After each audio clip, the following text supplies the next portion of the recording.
I'm Denby Grace, I'm the producer on Mafia 2. So Mafia 2 is obviously it's a crime action game, sort of set in the 40s and 50s. The game is very, very sort of story driven with a very strong narrative. We follow the game follows the life of a guy called Vito Scaletta and his sort of journey into a life of organised crime, you know. He starts off very small time, but then quite quickly builds up, becomes a made man, and sort of then journeys on doing all these things like a mobster would set in that era, you know.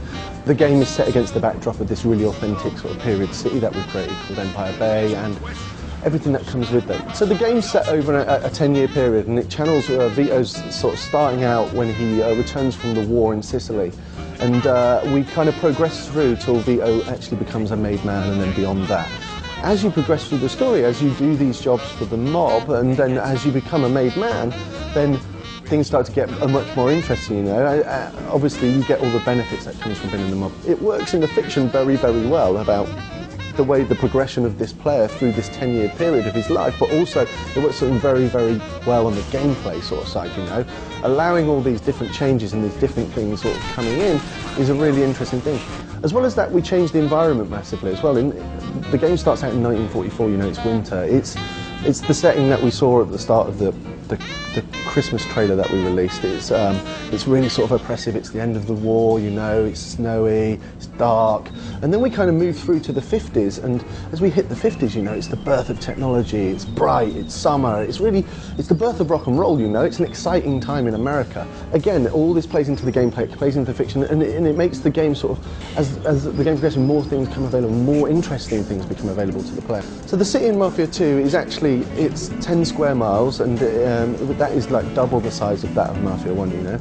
We have 20 distinct sort of neighbourhoods, from the Little Italy location that I speak about where Vito grew up, to the sort of like posh white picket fence suburbia of Greenfield, to the Midtown area that you're actually seeing in the demo today, you know. It's we have all these different areas and they feel really diverse and they're full of really different people as well, you know. In the Little Italy area it's full of Italian Americans, you know. You progress it to some of the posher areas, there's posher cars and there's posher people going about their daily business, you know. And also, like, as well as that, we have like 100+ interactive indoor environments. All of these sort of indoor environments, some of them are shops, they're restaurants, they're sort of car body shops, they're all the sort of stuff you'd find and that is needed for us to make this fiction come alive, you know.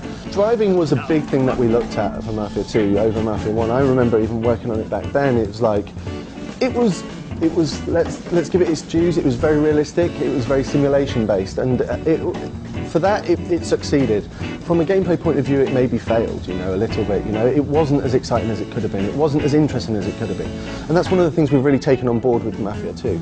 Immediately we're up a step because we're set in the 40s and the 50s. You know, cars were much faster then, you know, they were much more exciting. People were driving cars for pleasure, not just for getting from A to B, you know.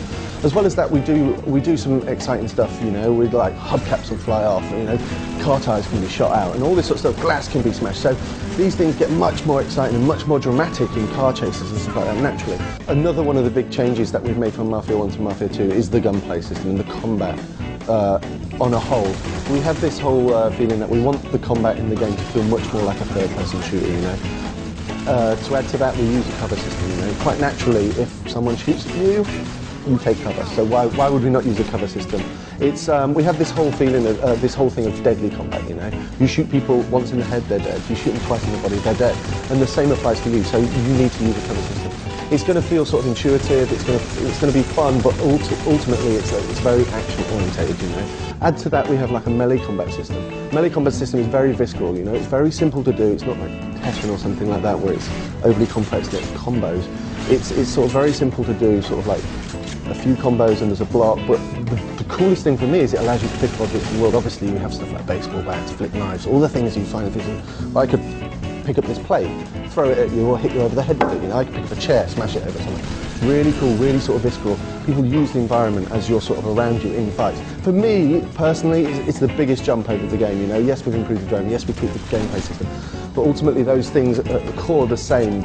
This is very drastically different, and I think gamers are going to be really, really pleased with the direction we've taken it in. Mafia 2 is scheduled for a sort of fall 2009 release, and it's coming out simultaneously for 360, PS3 and PC.